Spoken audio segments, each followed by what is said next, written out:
Hey, welcome back, and in today's video we're going to be talking about Trisha Paytas once again upsetting another stigmatized community, this time dissociative identity disorder, putting a stigma on mental health.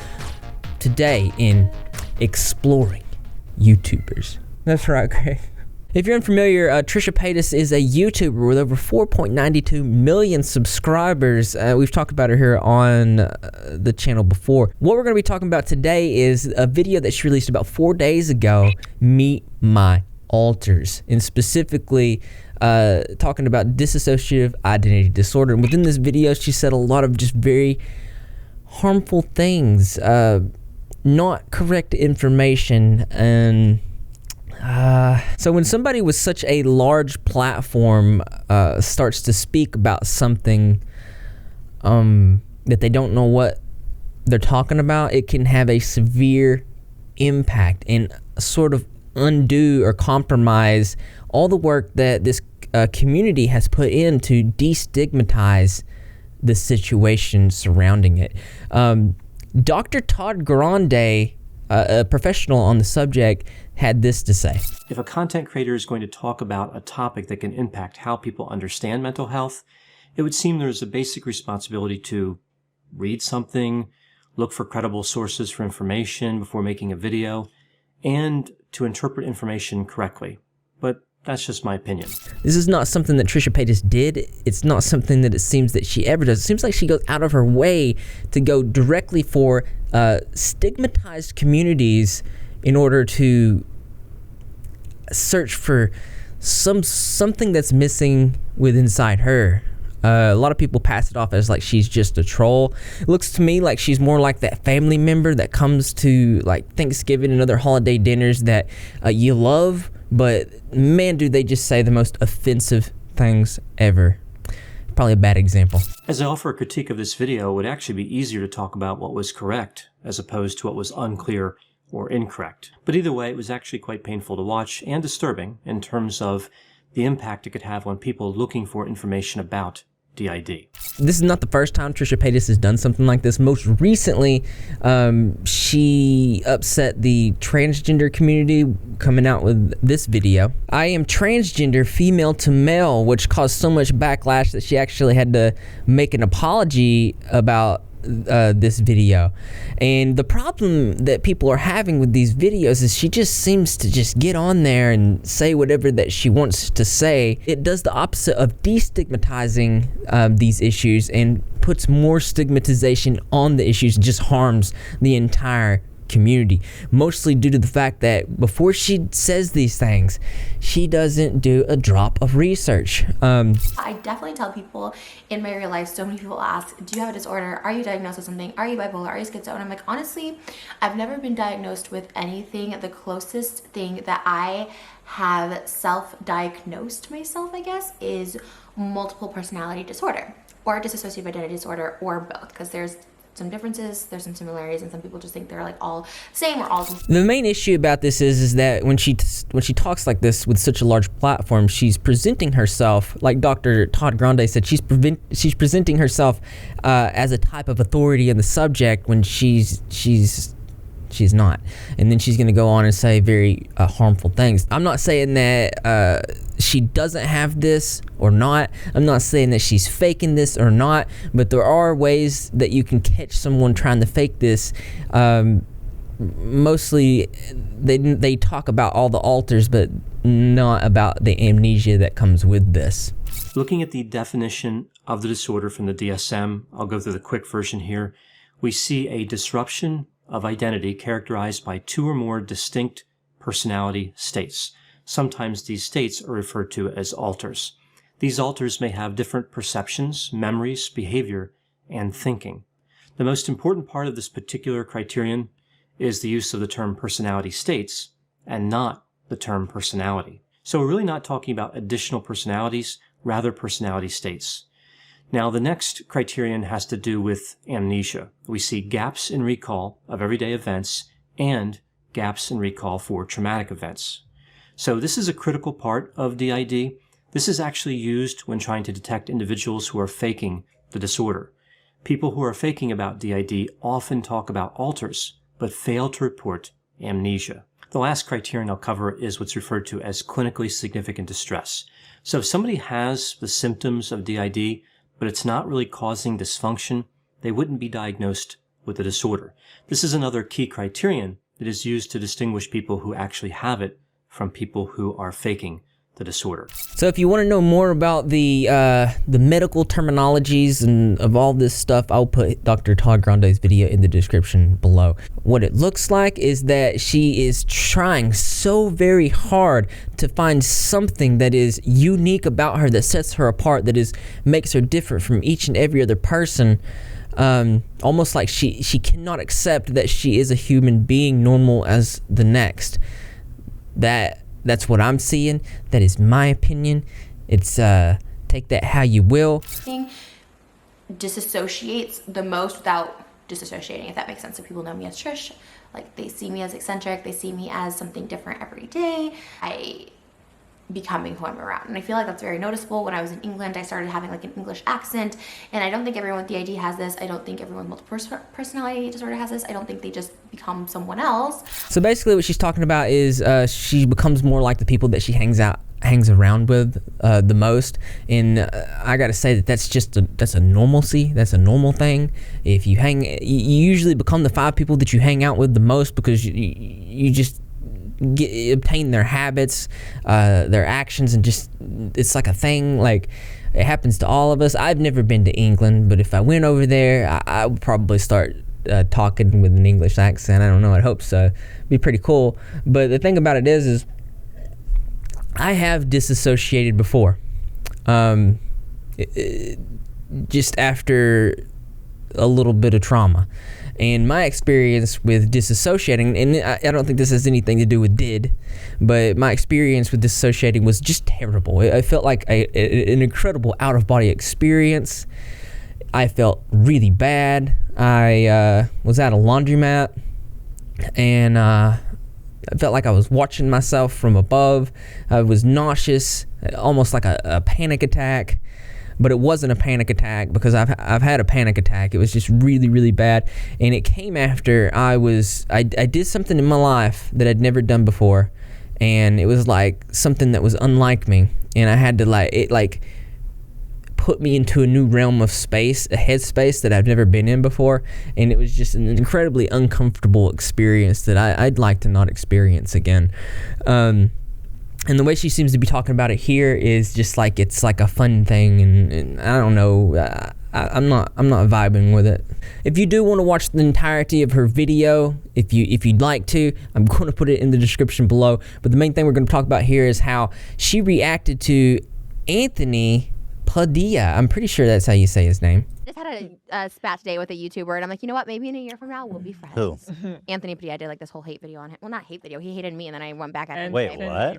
Yeah. Why did Padilla you? from Smosh. Isn't he so like peaceful? So a lot of people were pretty upset with H3h3, saying that they were enabling her behavior on the podcast. We'll get to that in just a second. Anthony, he saw her alters video. And if you guys know anything about Anthony Padilla, he is a mental health advocate. He advocates for it strongly, and I guess he wasn't having Trisha Paytas coming in and what seems like to be a tourist within these stigmatized communities. She's a stigmatized community tourist. As you can see, on March 13th, Anthony Padilla was called out Trisha Paytas, saying claiming you have dissociative identity disorder is not a cool excuse to mock people in the community and call them crazy, which is exactly what she did. The problem with this is that when she was on the H3h3 podcast, she said that she didn't do this. I noticed a couple little fibs that she said that we're going to point out. But firstly, what she did to offend this person. When I watch other people talk about it, I'm like, they're crazy. Like, I watched the Anthony Padilla one, and there's a girl, Dissociative or something, I think her name. She's British, and I watched it, and I was like, oh, like, she seems crazy. Not only does she call people with DID crazy, but she also calls that YouTuber crazy, to which that YouTuber responds to this and says, it's hard to sit here and watch somebody one, call me crazy and spread information that's very incorrect and damaging about our community, which undoes a lot of the hard work that me and a lot of other content creators in the DID community have done. It's a group effort, and it's hard to sit here and watch somebody who has such a huge reach spread such damaging information. And I'm not sure that Trish really understands how damaging this is. And this is how other people have felt in other stigmatized communities when she does say these things. She says it irresponsibly, and it has a huge damaging ripple effect, and it's not okay. That's one of the reasons I wanted to make this video, and I do want to say that I don't know as much about dissociative identity disorder as these guys do. I will put her channel video in the descriptions if you guys want to know more about this disorder, then you can learn all about it. Main point of this video is to bring awareness and talk about Trisha Paytas doing this time and time again. And my personal opinion about this is that it's not going to stop. As long as we have freedom of speech, there's going to be people that talk about things that they're ignorant about, by definition, the lacking awareness of. I'm not trying to say that she's an ignorant person in the derogatory way, just that she's ignorant and lacking of the information. I feel like I'm digging a hole here for myself. But as long as there's freedom of speech, people are going to just talk about it, and they're going to turn on their camera and they're going to say whatever they want to say, and there's going to have to be commentary channels, and people in these communities to hold these people accountable. It's just the way of the road. And I know it's difficult to not be upset and angry at Trisha Paytas for saying these very, very, very critically damaging things, but like I said, it's gonna happen, and that's why we have educated people like this and Dr. Todd Grande and other people that can come along and put these people in their place. So canceling them, it obviously doesn't scare them. Cancel culture is pretty much over at this point in time in history, but it's more like accountability culture, right? So I hated saying right like that. Accountability culture is more where we have the commentary channels, we have the specific knowledge channels like Dissociative did this channel. Man, I'm sorry for saying that wrong. Dissociative. That are going to come along and put in place the people that get it wrong. And it looks like I said, as long as we have free speech, this type of thing is going to keep happening. Isn't he so PC and careful? Yes! But what did he say about you? I just did a video talking about how I think I have multiple personalities, and he's like, no, you don't. Fuck you for claiming this, all this shit. And I was like, fuck you for telling me. He's the type of... He didn't do this. He didn't say this. Raise your hand if you've seen Anthony Padilla say this. Literally, as this video goes on, Ethan keeps asking, well, what did he say? What was it? And then finally she says, oh, it was just his Instagram story that I showed you guys already. But I don't know why she's blatantly lying. He's the type of dude who gets offended for other people. Yeah, and also it's like, I'm just telling you how I feel. I do feel like I have multiple, and everyone comes at me. I was like, so is other personalities different genders? Yes. I talked about it the other day. Oh, so that explains the gender dysmorphia. Some personalities are trans, some are straight. That's true. Oh, well, that clears everything up. That makes it all so clear. This is what people were upset with H3h3 for, because it does seem like they're all laughing this off. It's a big joke to them because they're not really a part of the stigmatized community. They've been fighting hard to destigmatize so that it can be more talked about and it can normalize it so it can make their life living easier. But it's clear just by looking at it, it's just a big joke to them. And yeah, I could see why people are upset with Ethan. Trisha Paytas said it herself. She was just expressing her feelings, not trying to stand up for her. But as long as free speech exists, this type of thing, it's going to happen. We can't ever stop anybody from speaking their mind, ever. And it resonating with other people that honestly do not have an idea anything about mental health or dissociative identity disorder or anything like that. So again, it's kind of helpful that these people come out like Trisha Paytas and they say these awful, horrible, unnormal things to though it's harmful. Man, I should have wrote a script. Though it's harmful, it's giving other people that do know the opportunity to come out and educate the masses and to get them to understand why this is such a big deal in the first place, why it happened. But I'm the type of person that's always trying to look for the positives and the negatives. That being said, let me know how you feel, because it's interesting as it is. Also, it's more interesting to me. That's right, you guys. I want to know what you think. So why don't you go ahead and leave your creative and interesting responses in the comment box below. Thumbs up, like as always, brothers and sisters. I will see you in the next video. I did the Rep Reports 41st episode Monday because I didn't put it out on Friday. I couldn't figure out before if I wanted to put them out on Mondays or Fridays. A lot of stuff happens on my off days over the weekends, and it gave me the ability to kind of like,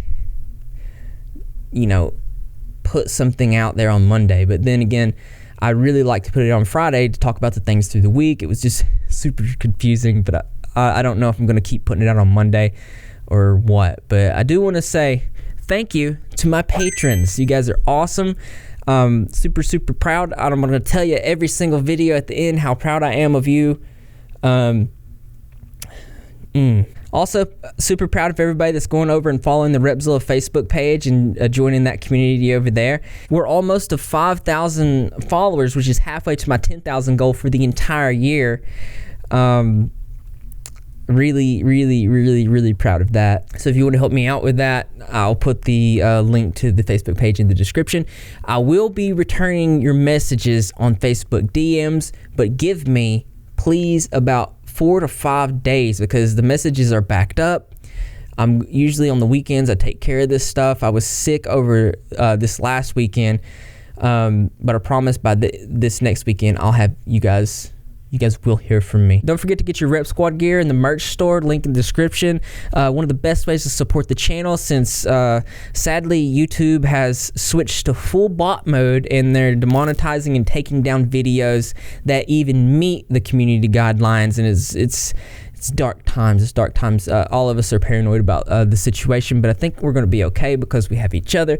Rep Squad, best squad. And it's another way to show that you're repping, you're repping, you're getting. How you do that? All you got to do is subscribe, notifications turned on. Be in the comment section to every single video because I'm going to be there. Greg the Cat's going to be there, and the rest of the Rep Squad community as well. And I expect to see you there too because this channel loves you. That's right. Rep Squad, best squad. Type it in the chat.